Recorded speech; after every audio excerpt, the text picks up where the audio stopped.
Hi there, my name's Vince from mymatevince.com, and in this video today I'm going to show you how you can set up your nice new Xbox One X. Now this guide is meant for beginners, those of you that have never set up a gaming console before, or perhaps those that haven't set one up in the last 10 or 15 years. So when you unpack it you will get a getting started guide, but it might have left you a little bit confused because it's just very simplistic and it doesn't go into much detail at all. So hopefully that's where this video will come in.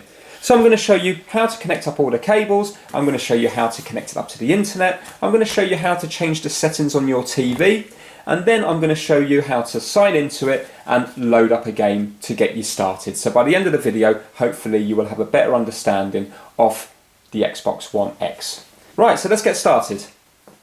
Okay, so in the package we obviously get our Xbox One X, we get our controller, we get our power cable. This is a UK one, so it's going to look a little bit different to yours depending on where you're watching this. You get a couple of little AA batteries for your controller, and we also get an HDMI cable. This connects the console to the TV. Now make sure you use the cable that you get with the Xbox. The reason I say this is because if you were to just use an old HDMI cable, for example this one here, although the ends do look exactly the same, this one will not allow HDR and 4K. So basically make sure you use the one, or make sure you use a cable that is capable, so a high-speed cable that's capable of HDR and 4K. Okay, so all the ports are at the back of the Xbox One X. So let's gently turn it round and I'm just going to show you the ports here. So basically the one on the left is the power cable. That's where we're going to plug the power to give the Xbox power. Next we have HDMI out to TV. This is the cable that goes from here to the TV. So it brings picture and sound through the one cable to the TV. HDMI in, chances are you probably won't be using this just yet while you're setting it up to begin with. This is where you could plug in, for example, your set-top box. So in the UK you might have a Sky box or you might have a Virgin Media box, and then you can connect it into here and then you can use the settings of your Sky through your Xbox. But to begin with, you can set this up later if it's a little bit confusing at the moment. We've got two USB ports here that you don't have to use. This would be if you wanted to connect up a Kinect sensor. So if you're interested in how to do that, please watch one of my other videos, because again, a lot of people won't be doing that. IR out is basically an IR blaster. This already has an IR blaster built into it, so you won't need to worry about this. This would be if you were to hide it away in a cupboard somewhere, and then you still wanted to be able to use your TV remotes and stuff like that through the Xbox, in which case then you would have to run an IR blaster from this port here. SPDIF, this would be a digital audio signal. For example, you know your Toslink ones, you know when you have the red light, the leads with the red light on it, the optical leads. Again, you probably won't be using this because you're going to be getting your sound and picture through your HDMI. This would be if you wanted to connect it up to a soundbar or a separate sound system, or some headsets have a connection that uses this one here. And lastly here we have an Ethernet. This is a LAN port here for an Ethernet cable. So this is where you would want to be connecting up the cable to your router. Now in the UK we call it a router, in the rest of the world you will know it as a router. Basically it's the thing that gives you the internet in your house. So if you connect up a wired connection, then it's going to be better normally than Wi-Fi. This is more than capable of Wi-Fi, it's got AC Wi-Fi. But if you're a long way from your router and you want a good connection, then an Ethernet cable is going to give you a much better connection than Wi-Fi. So first things first, let's just connect up the power cable. Now I haven't got it plugged in, we're going to do the plugging in at the very end. So right now everything is just dead. So it doesn't matter which way this goes in, it can go in either way round. But you want to make sure that it goes fully home. So line it up inside and then push it all the way in. So it takes quite a bit of force to push it all the way in until it won't go in anymore. Next we've got our HDMI cable. It can only go in one way round. You see how it's shaped? So it's going to be the wide shape at the top, the wide flat shape at the top. And we're going to be plugging it into HDMI out. Not in, but out. This one here. Okay, now believe it or not, that's all we have to do for the time being.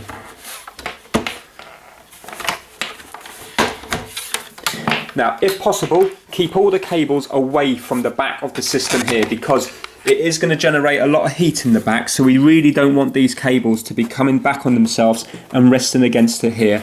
So if possible, keep the cables well away from the back of the Xbox. Right, now we're going to put the batteries in the controller. So this is very self-explanatory. All we have to do, you see an arrow going up here. So we just grab it here and we're just forcing it up like so. And if you have a look in there closely, you can see a plus and a minus.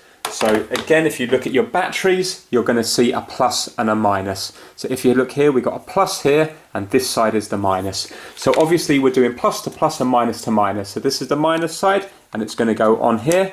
So that's minus to minus, and then we're going to be putting the plus to plus, like that. And now to put the cover back on, you just line it up like so, and push down. And now we need to connect up the other side of the HDMI into the TV itself.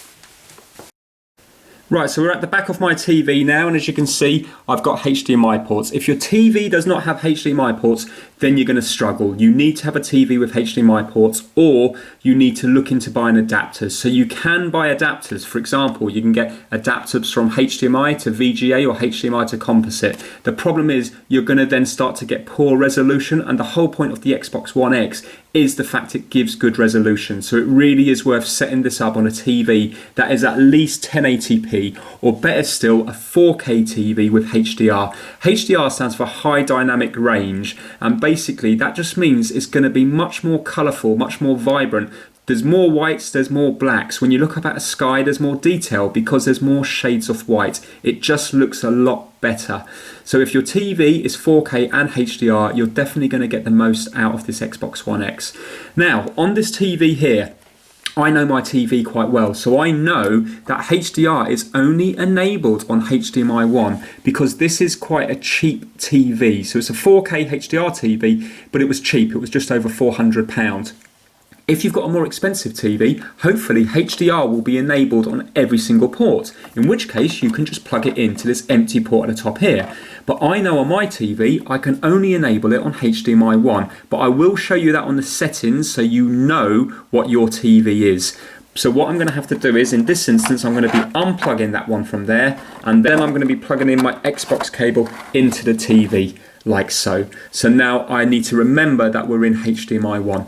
If all your ports are taken up, you can get something called a HDMI switch, where you basically, for example, might have 3 inputs to 1 output or 5 inputs to 1 output, and then you can just connect up the output to one of the HDMIs, and then, for example, you might have your Xbox in input 1, you might have your Blu-ray player in input 2, you might have your set-top box in input 3, you might have your PlayStation input 4, and you can just select through the different inputs. So if you've run out of ports on your TV, it's not the end of the world, because you can buy these HDMI switches for as cheap as £5 on eBay and Amazon.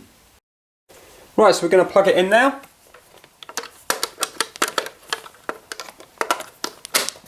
And we're going to turn it on. Right, so now what I'm going to do is I'm going to hit this Xbox button at the top here. So I've got my batteries in my controller. Now I'm going to hit the Xbox button up here. And you can see now it's already come pre-paired to the Xbox One console.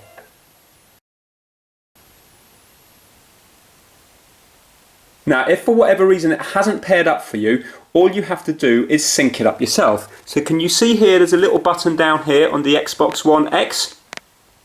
All we need to do is press that, and that will start blinking there. And then we got a button at the top of our controller here, and we just need to hold that down for a couple of seconds. And now that will be how you will sync it up. But because when you buy it, it's already come paired, you shouldn't need to do that. Another way that you can sync up the controllers is to use a micro USB cable. So you can plug a micro USB cable into here, and then the other end of that cable into the USB port there. That will also sync up your controllers. So that's handy to know if you're connecting up 2 or 3 or 4 of these controllers. So we're going to turn our TV on now. And what we have to do is we have to select the correct input. Remember, we put it to HDMI 1 on the back of the TV. So I need to go to source and I need to move it to HDMI 1.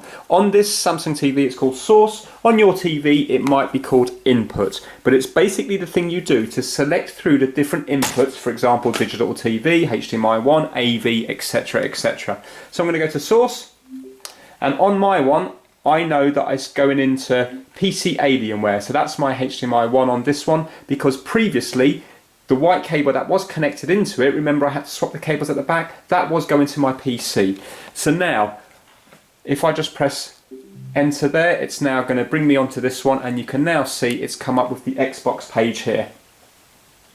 But I want to change a few settings on the TV before I muck about with anything to do with the Xbox. So what I want to do to begin with is, at the moment I've got this input labelled as PC. I need to change it to Games Console because I want to set game mode, because TVs are not the best when it comes to video games. So often if your TV has a chance to do game mode, select the feature game mode, because then everything will work a little bit quicker. There won't be as much display lag, meaning when you do something on your controller, so for example when you press something to do a movement, then you want that movement to happen on the TV as quick as possible. So by selecting game mode, it's going to enable that movement to happen as quick as possible. So what we're going to do is, I'm going to go to source, and I'm going to go up, and I'm going to go to edit, because not only do I want to change the name from PC Alienware, I also want to change it to Games Console, because that's exactly what we're plugging into it. So I'm going to change it to Games Console and press enter, and now I'm going to edit the name here, because I don't want it called PC Alienware anymore, because I've got the Xbox One X plugged into it. So I'm just going to delete that and type in Xbox One X. Obviously you don't have to do this. This just makes it easy for when people are coming around your house and staying relatives and stuff. At least they know what's on each input, rather than you constantly having to set everything up for them all the time. That's done now. Now I actually want to change the settings to enable HDR on that input, and also to enable game mode. So I'm going to go to settings down the bottom here. And you see here under picture, I'm going to go down to where it says special viewing mode, and I'm going to change this to game mode. I'm going to change it from off to on. Right, so now we have game mode enabled, so that's one good thing. Now I'm going to go down to expert settings, and I'm going to enable HDR on that HDMI 1.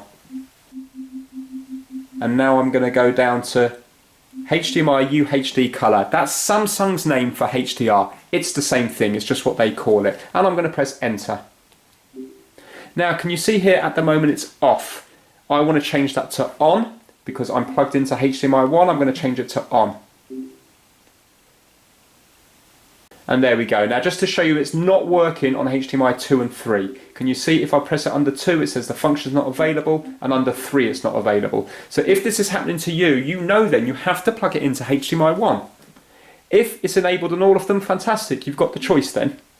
Right, go to close. So that is the TV side of it done. So now we've got game mode set up and we've got HDR set up. Now let's go back to the Xbox. So it's asking me to press A. And it's asking me what language I am. Well, I'm English. And it's going to ask me what variety of English. Well, I'm from the United Kingdom. Press A again. And now it's checking your connection. So we can use a wired connection, or we can do a wireless connection. Now let me just quickly talk to you about the difference.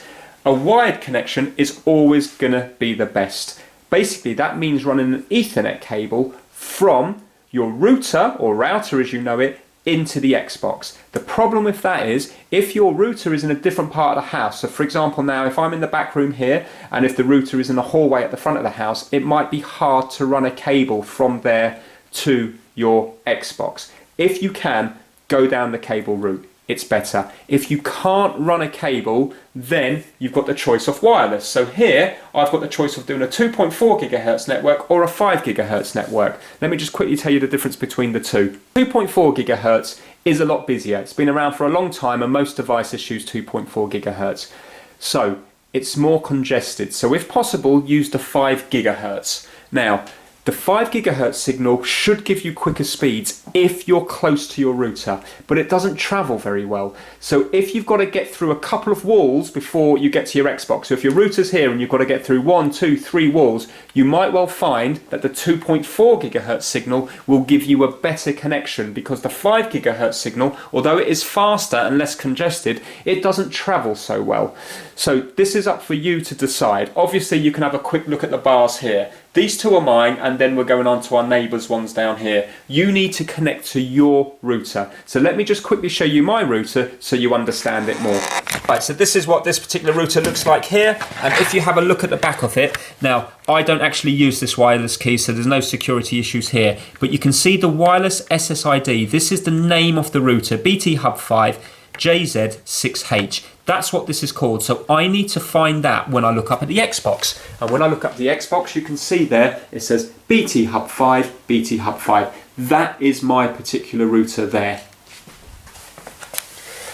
And the wireless key is just a password that you need to put in. So if I was to go down the wireless route and click on one of those ones up there, for example, the 2.4 gigahertz one, then I need to enter in this key. Now, I've actually changed this, so this isn't the key anymore, but this is the key originally. So if you look at your router and you've never changed anything, have a look. There's going to be a sticker somewhere on the back or on the bottom, and then that's the wireless key that you need to put in. Obviously yours is going to be different than that. It might be called a password, it might be called a passphrase. On this particular router they make it easy because it's removable, so you can then take this with you to your Xbox and you can just type it in, and then when you're finished, pop it back in again. But if that isn't the case with your one, then all you have to do is write that down there, or easy, just take a picture with your phone, bring it back to your Xbox and type that number in. But what I'm going to be doing is I'm going to be using an Ethernet cable because it's so much better. Now, in this instance here, the router doesn't really live next to my Xbox. I've just set it up for the purpose of the video.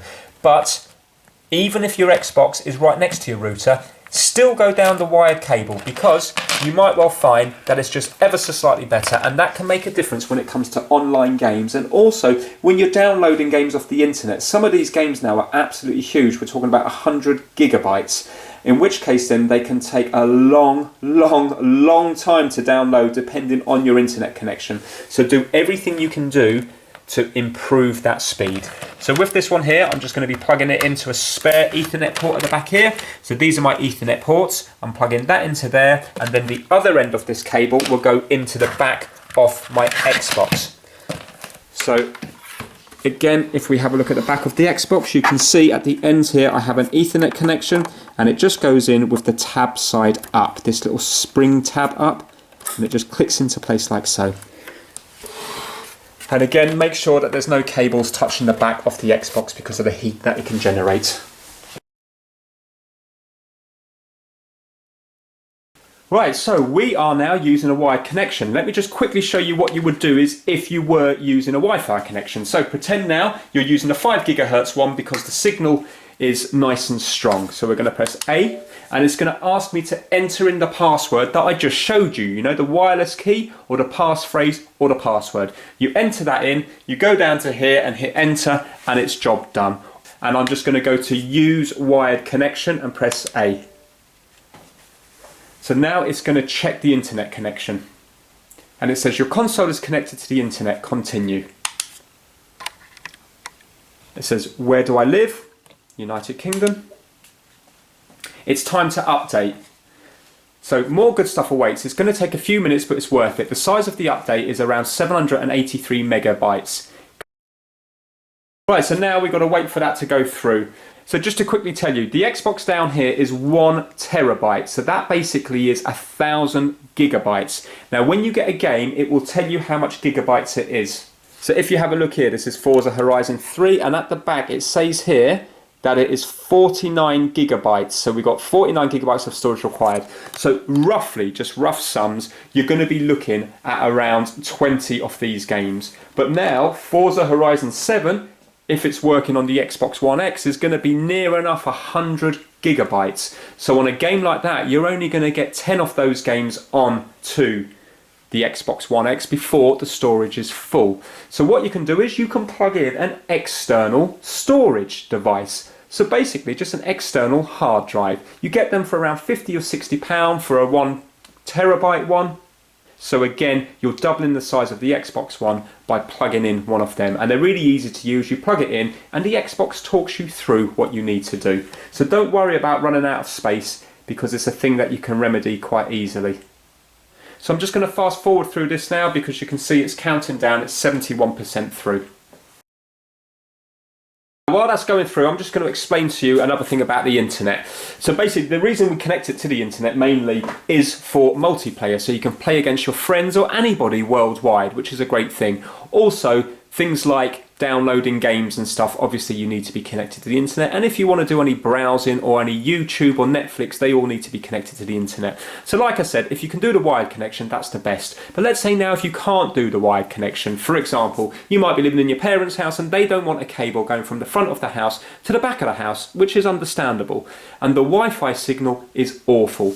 Another thing you can look into is power line adapters. So that's basically these things here that plug into your electricity wall sockets, and then they generate like an Ethernet signal through the electricity cable that's already in your house. So if you have a look here, you've got your internet connected to your router like you normally have. You then connect the router into one of these power line adapters.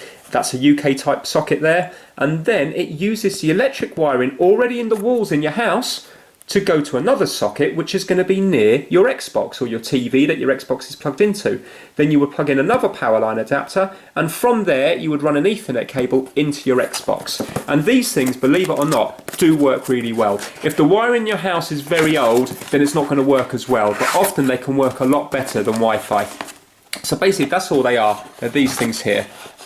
And normally with the starter packs you get 2 of them, and then you can see there's an Ethernet port there. So we would plug an Ethernet cable from here into our router, and then we would plug this into a AC wall outlet, and then near our Xbox we would plug the other one of these in, and again we would then have an Ethernet cable coming out going into our Xbox. And believe it or not, they do work really well. All different brands, and a lot of them are not expensive. I got these BT ones here for 20, I think it was about 22 or 23 UK pounds. You don't have to get that brand, you've got all different brands. This is a TP-Link one, and these ones are better again because you plug this one in by your router, and then you plug this by your Xbox, and can have 2 Ethernet cables connected to it, and it also then regenerates the Wi-Fi signal. So it's like a new Wi-Fi signal coming from here again. So this will help with things like your iPhones or your iPads and laptops and everything like that. Right, so you will find when the update's going through that your Xbox will restart itself. So right now everything's gone off, and then it will bring itself back on again. Right, while the update's going through, I'm just going to show you a few things around the Xbox One X. So you can see there's 2 little holes here. That would be for a stand. So basically, at the moment I've got this horizontal, but the Xbox can also stand up vertical. So depending on where all your equipment is, you might find that it's nicer to stand vertical. Now if you have a look here, that's the little sync button that I told you about earlier. We've got another USB port here. All the USB ports are USB 3 ports. We've got a little thing there that says, "Hello from Seattle, Xbox One X," and this is where you would put in your discs. Now when you're putting your discs, you've got to put them picture side up. I'll show one going in a little bit later in the video when it's set up. This here is going to be for your IR blaster, and this here is to eject the disc. So once we put a disc in there, you just put the disc in and it will take it in for you, and then we would press this to eject it. Now it says here, and this applies to all consoles, do not move console without first removing any disc inside. So that's a little warning label there, so I'm going to take that off now, so we don't need that there. And then at the side here, can you see there's a very small little hole there? If your disc ever got stuck inside it, so if something went wrong and your disc was stuck in there and you couldn't get it out by resetting the Xbox, then what you can do is you can actually put a paper clip in there, press down, and then the disc will manually eject.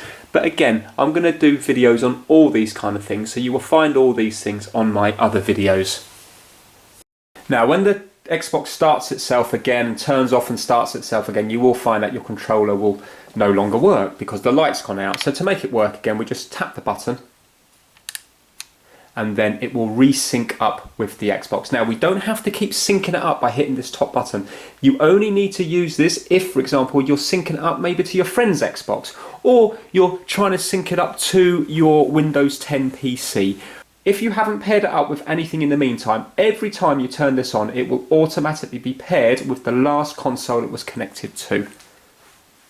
Just before we do the rest of the TV, let me just show you here. We've got 2 triggers up here, and these are impulse triggers. So what will happen is, sometimes when you're like firing a gun or racing a car, you will feel little vibrations through these triggers because they've got little motors built in. We've got the right bumper and left bumper, there are 2 buttons there.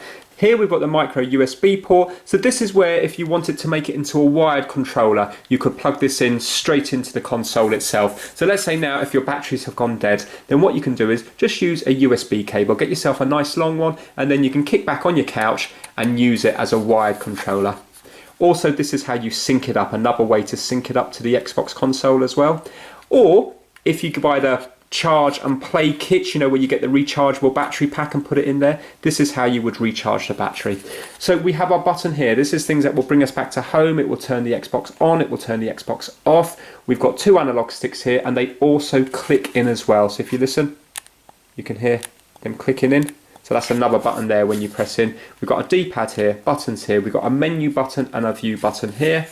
And then at the bottom here, we've got a expansion port here. So this would be where you used to plug in your headsets. But nowadays with the newer controllers, we can just plug a 3.5mm jack straight into there. So you can just use any headphones in there, or most headsets. So you don't have to get special like Xbox ones. A lot of them will work. So for example, these are Xbox ones. They're Turtle Beach, but they're made for the Xbox, but these also work with the PlayStation as well. You can see the 4-pole connector there. So that will do your stereo left and right, and also microphone. And when I plug that into there, what will happen is it will then allow me to be able to speak to other people online and also hear them through here.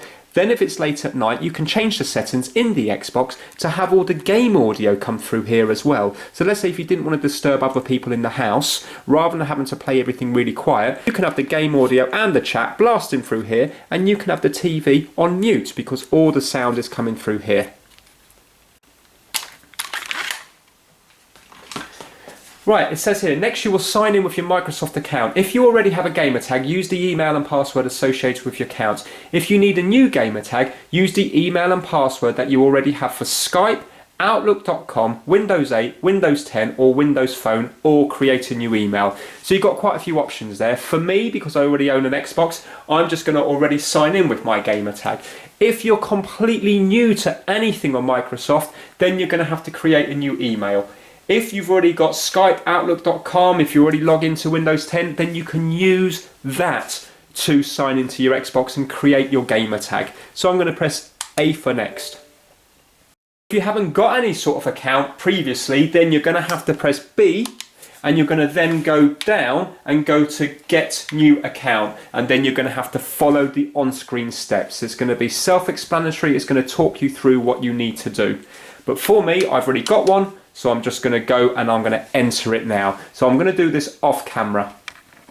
Right, so I've now entered my username and also my password.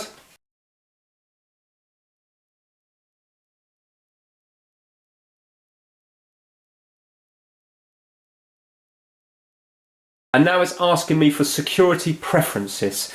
Use instant sign-in to be ready to play as soon as this Xbox is turned on. Only one person can use instant sign-in. So now it's going to say take speech to the next level. So Xbox Game Pass is basically a subscription service where you pay each month and then you have the opportunity to download loads of games. And it's going to ask me for the time. Now it says, while you are not using the Xbox One, would you like to do energy saving or instant on? And it says, if you like, Xbox can automatically keep your console and games and apps up to date.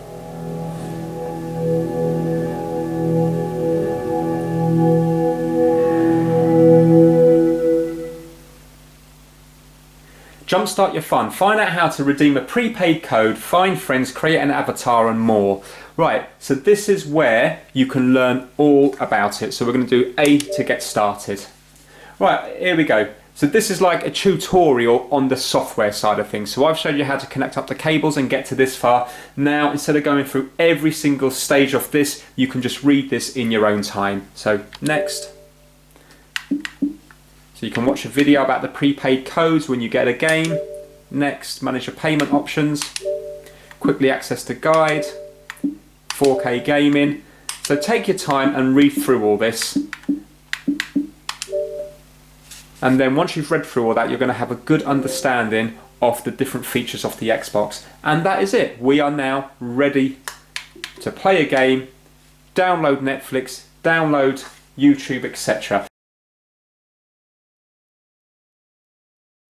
Right, okay, so just when I was doing that, it says here, switch to 4K. It looks like your TV supports the 4K UHD resolution. Give it a try. To change your settings later, go to Settings, Display and Sound and Video Output. So I'm going to show you what to do if it doesn't automatically come on. So it says switch to 4K, so I've moved it from there to here, and I'm going to press A.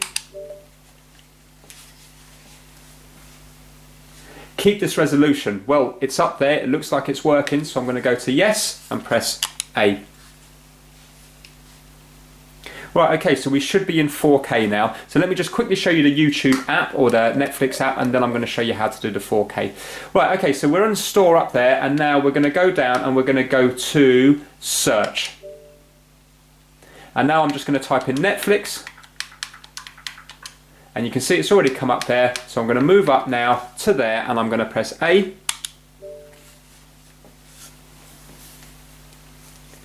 And now if I go to install, it's going to install Netflix for me.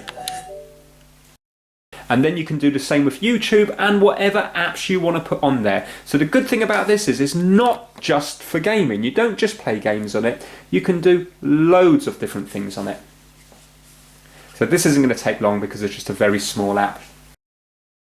Working, and now we can launch that. Okay, so to get back to my home now, I'm just going to tap home there, and you can see it brings up this menu on the left hand side, and I'm going to press A for home. Right, and now we're back to here again. So let's say now if I wanted to see where my games and apps are, if I go down to this icon here, so if I go down to there, it says my games and apps, then I just press A. So basically you're always pressing A to enter and B for back. Right, and now if I go down to apps, you can see here that it's got Netflix here. So if you have a look, because I've already got an Xbox account, everything else is under ready to install. So if you're moving over, for example, the original Xbox One, and you're coming over to the Xbox One X, this is where you can download all your games and apps. So now, for example, Assassin's Creed, if I was to press A there, it will say install Assassin's Creed because I already own it. It's just that I own it on a different Xbox. If you're new to Xbox, you're not going to have anything under ready to install. Now I'm just going to press B for back. Now let me just show you the settings just to double check we are on 4K. Now with me it automatically put it onto 4K. You've seen it happen there. If it doesn't, for whatever reason when you're doing it, then what you want to do is, if you just go to this button here, and you can see it's brought up this menu here. Now, like a mobile phone, the settings will be that gear icon there. Again, I'm just using the right bumper. Can you see the right bumper's bringing it across and the left bumper's bringing it back? So I want to go across to settings, and I want to go down to where it says settings here, and I want to press A. And now I want to go to display and sound. This is where you're going to be checking all your network and everything. So for example, if you were on a wired connection and now you have to go on a Wi-Fi connection, you would just go to network and then go to network settings. If, for example, you want to double check the sound and the screen, then you're going to go to display and sounds. So I'm on display and sound, I'm going over to the right now, and I'm going to go to video outputs. And if you have a look here, it says 4K UHD. If I tap that, we've got the options of 720p and 1080p. So I'm going to keep it on that one now. And now if you have a look here, we've got color depth, 24 bits per pixel, 8 bits. Well, it depends on what TV you've got, whether it's 8-bit or 10-bit. I'm just going to move it to 10 bits.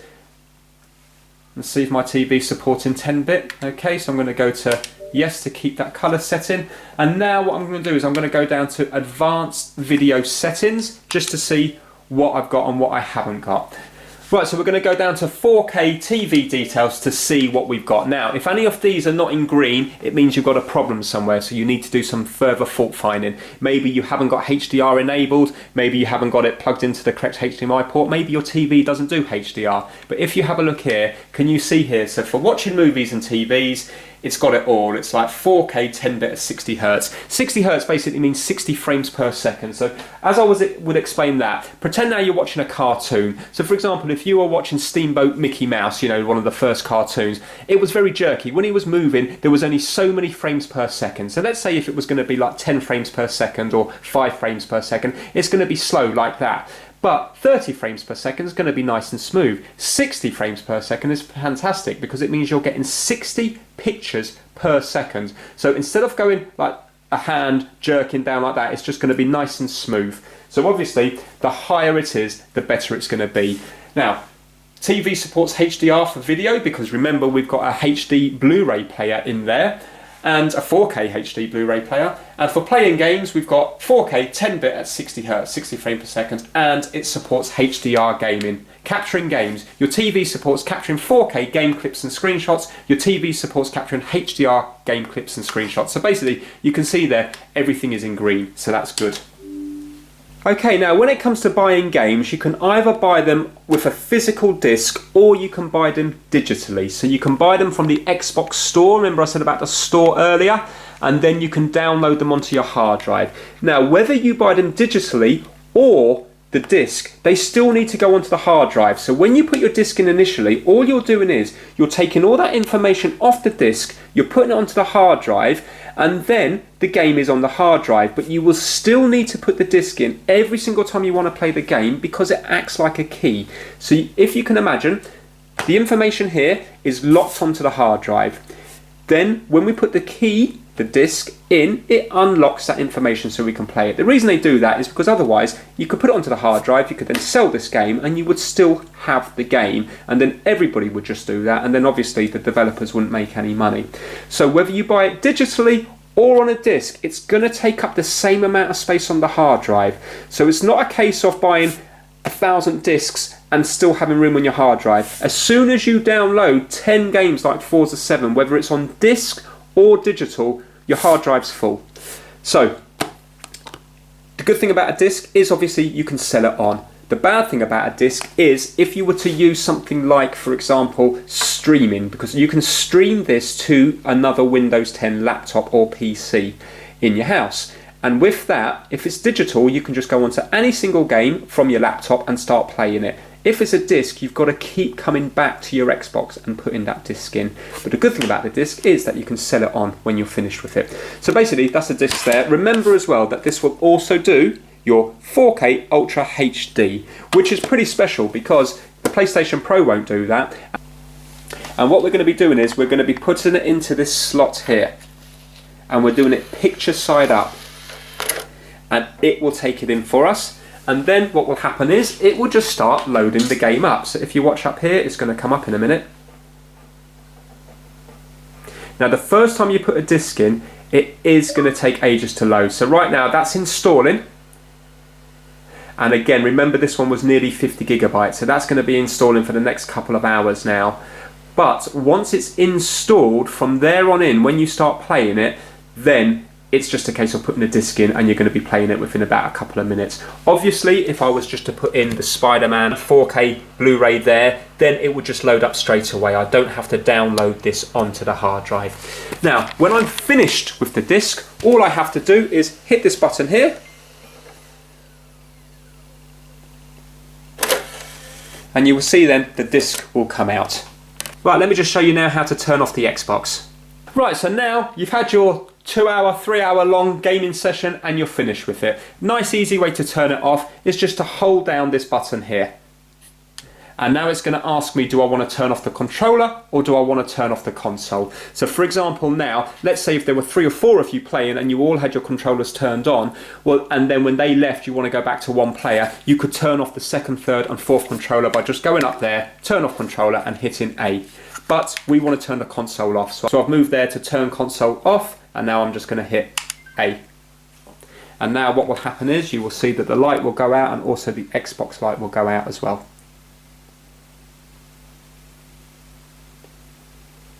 And that's it. The console is now off. Now let's say you've come back to it and you want to start playing it again. Well, because we've got instant on, all I have to do is hit this one here. And there we go, you will see now it will come on. And this time it's going to come on a lot quicker because we've already set it up the once. So right now it's signing me in. And that's it, we're on already and ready to go. So that is it. Now we have the Xbox One set up. So now you can start exploring the world of Xbox, downloading the games you like, getting the apps that you like, and going online and playing with your friends. So I hope you enjoyed the video. Please give it a thumbs up if you liked it and please subscribe for more how-to videos. Take care, bye now.